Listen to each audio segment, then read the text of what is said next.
Hi, I'm Miss Roger, and welcome back to Core Concepts in Algebra 2. Today's lesson is on the quadratic formula. The Massachusetts curriculum frameworks for mathematics are tied to this lesson, specifically ACED Creating Equations, number 1, and FIF Functions Interpreting Functions, number 4. Let's look at today's lesson objectives.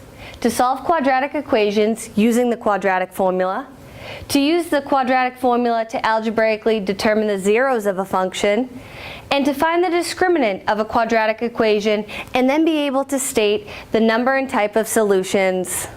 Let's take a look at our first problem using the quadratic formula. Let's figure out what our a, b, and c values are using this quadratic. A is 2 because of that value, b is -2, and c is -4. We want to make sure that our quadratic equals 0. If it doesn't equal 0, we have to manipulate it. Let's use our quadratic formula and substitute our values in for a, b, and c.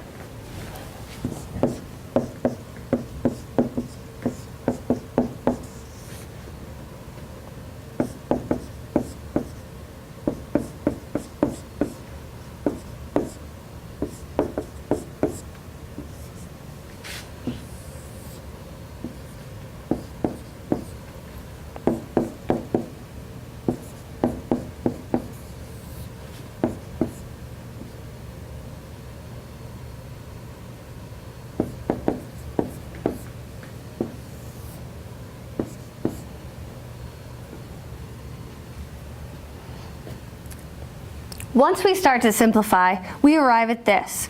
We want to figure out what the value under the radical is. Be extremely careful when you're doing 4 times a times c. We want to make sure we get this value before we subtract.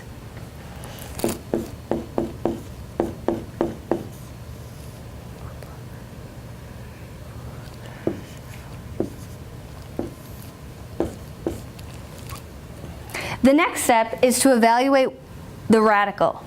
So we may need to do a little side work. Radical 36 is just 6. If this was not a perfect square, we would have to work it out and figure out what perfect squares go into it and simplify. We're going to bring this equation over here. X equals 2 plus or minus 6 all over 4. And we want to consider the plus and the minus here. This is really saying x equals 2 plus 6 all over 4, and x equals 2 minus 6 all over 4. So technically we have two solutions with the plus and the minus. This notation may be new to you. So let's work out the numerator first and then the denominator and simplify if possible. 2 plus 6 is 8. All over 4 equals 2. 2 minus 6 is going to give me -4. All over 4 equals -1. So our solution is 2, -1. Let's take a look at problem number 2. 9x squared plus 8x plus 1 equals 0. We're going to solve this using the quadratic formula. One of our first steps is to identify our a, b, and c values. And this is coming from ax squared plus bx plus c equals 0.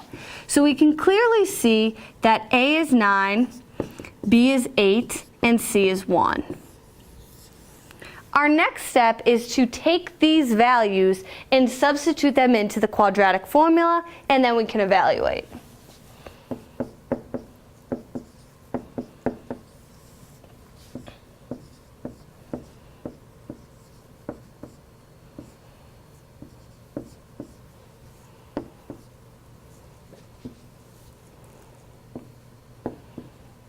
So I've replaced my a, b, and c values using my quadratic formula. So now I'm going to start to evaluate what's under the radical first, and then keep going from there. So x is going to equal -8 plus or minus the square root. 8 squared is 64, minus 9 times 4 is 36, all over 2 times 9 is 18. So I'm going to take it a step further and say 64 minus 36 is going to give me 28.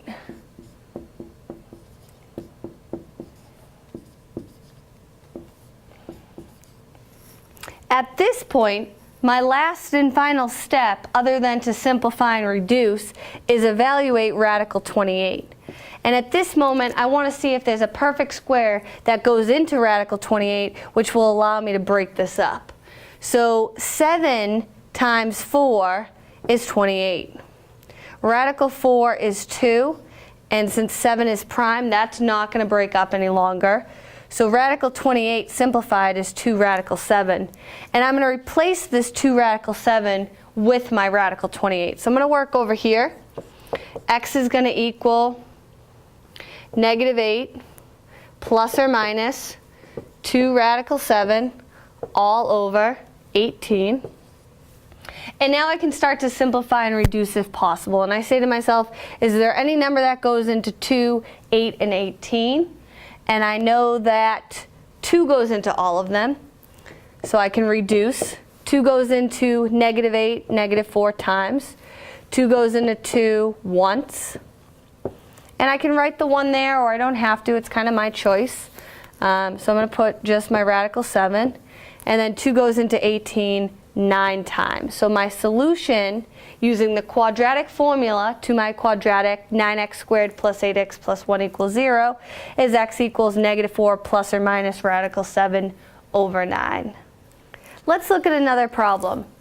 So our a value is 4, our b value is -7, and our c value is 5. We're going to now substitute a, b, and c into our quadratic formula. So b is going to equal, -b is -7 plus or minus b squared, which is -7 squared, minus 4 times a times c, 4 times a times c, all over 2 times a. So this equation is very useful, and you're going to see that you're always going to use it and substitute your a, b, and c in, and now you're going to start to evaluate. So negative times a negative is going to give me a positive.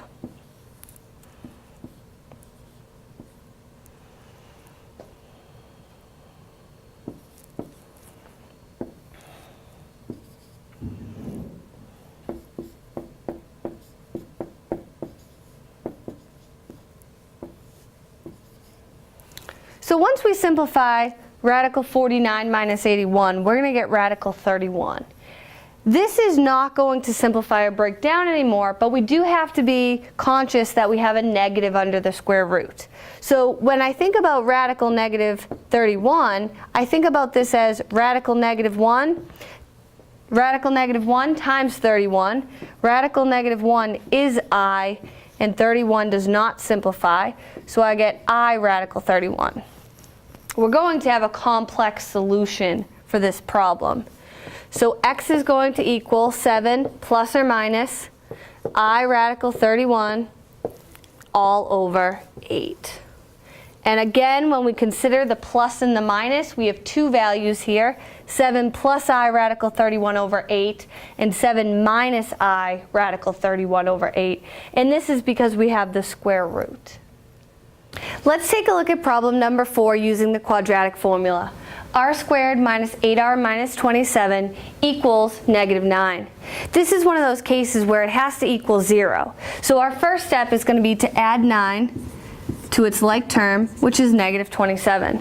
So our new problem that we're going to examine is r squared minus 8r minus 18 equals 0. So let's determine our a, b, and c values. A is 1, b is -8, and c is -18. Let's substitute these values into our quadratic formula.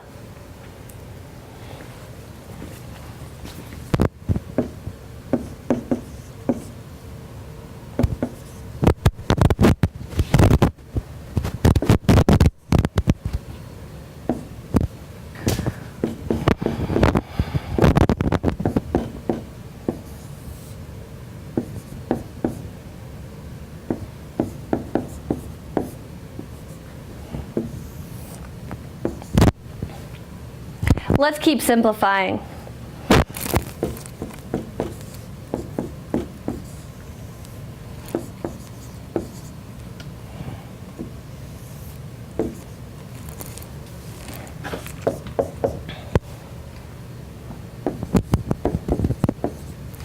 point, our next step is to always simplify what's under the square root if possible. So let's see if we can break down radical 136.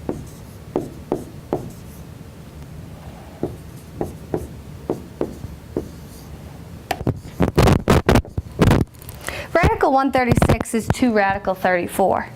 We can insert this value for radical 136.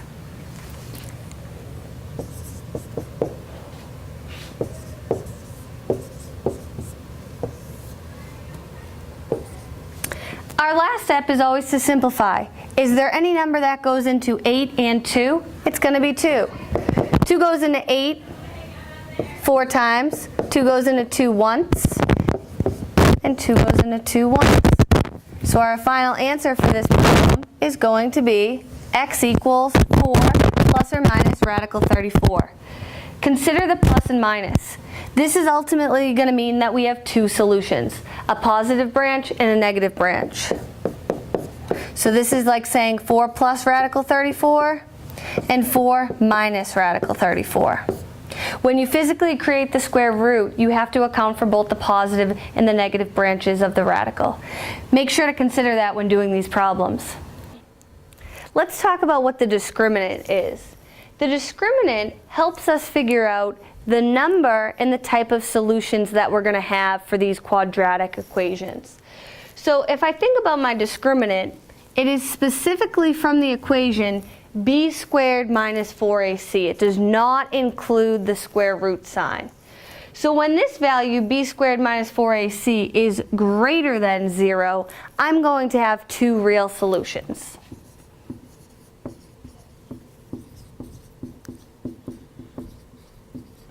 And I want to think about what this is going to specifically look like on my graph.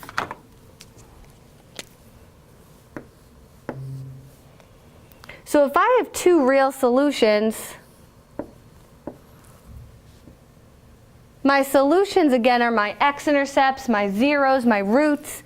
It's going to look specifically something like this.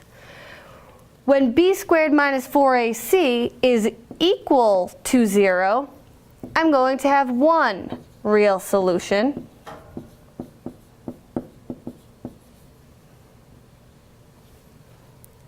And again, I want to think about what this means or is going to look like. And that's going to mean it touches the x-axis at the vertex at one point.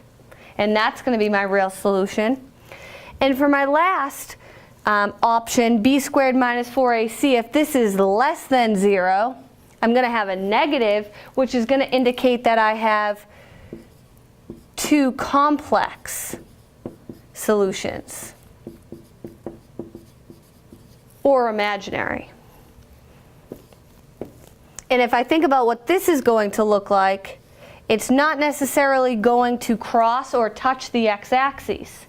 And these are going to be imaginary. So the discriminant can be extremely helpful when identifying the number and the type of solutions for a quadratic equation. Let's use the chart we just worked on and find the discriminant of each quadratic equation and then use that to state the number and the type of solutions.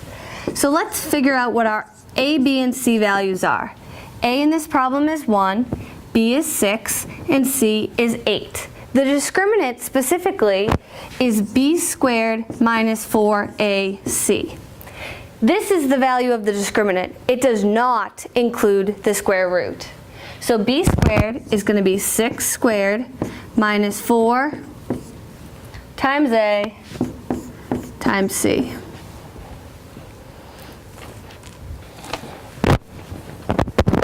(36) minus 32 is going to give me 4.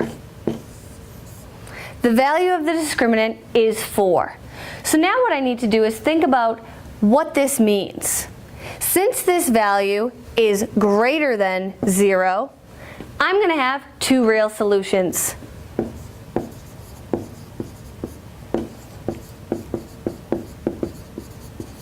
I have not actually solved the problem. If I wanted to do that, I could use the quadratic formula to find out what the two real solutions are.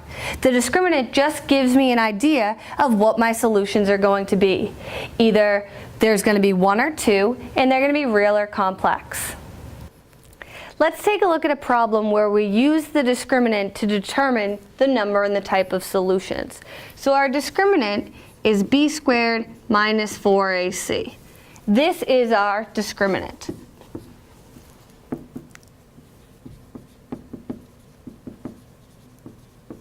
We need to still figure out what a, b, and c are for this problem. So again, we're going to get that from the original problem. A is 1, b is 6, and c is 9. And again, this comes from ax squared plus bx plus c equals 0. I'm going to now evaluate the discriminant. So I'm going to have 6 squared minus 4 times a times c. And I'm going to get 36 minus 36, which is going to equal 0. So for this problem, I have b squared minus 4ac equals 0. If we think about our chart from our last example, this is going to mean that we're only going to have one real solution. It does not tell us what the solution is, but it allows us to realize that we're going to have one real solution when we actually work out the quadratic formula. Our last discriminant problem, again, we're going to have a is 1, b is 6, and c is 10. We're going to evaluate b squared minus 4ac and see what type of solutions we have and how many. So b squared is going to be 6 squared minus 4 times a times c. And again, I want to think about this as one value. So 36 minus 40 is going to give me a complex solution, which is going to give me negative 4, which indicates to me that I'm going to have two complex solutions. In order to find what these solutions are, we need to use the quadratic formula. After learning about the quadratic formula, let's think about the essential questions. Where does the quadratic formula come from? We're going to derive that tomorrow. Why is the quadratic formula used? How can you determine how many solutions a quadratic will have? And when does a quadratic equation have imaginary solutions? And how are they found? Think about these essential questions tonight, and we'll discuss them more in class tomorrow. After watching this video, let's try these. For 1 and 2, solve each quadratic equation using the quadratic formula and start to consider when you have rational, irrational, or complex solutions. And for 3 and 4, determine the discriminant for each quadratic equation and then use the discriminant to state the number and the type of solutions. Thanks for joining me in Core Concepts in Algebra 2. See you tomorrow.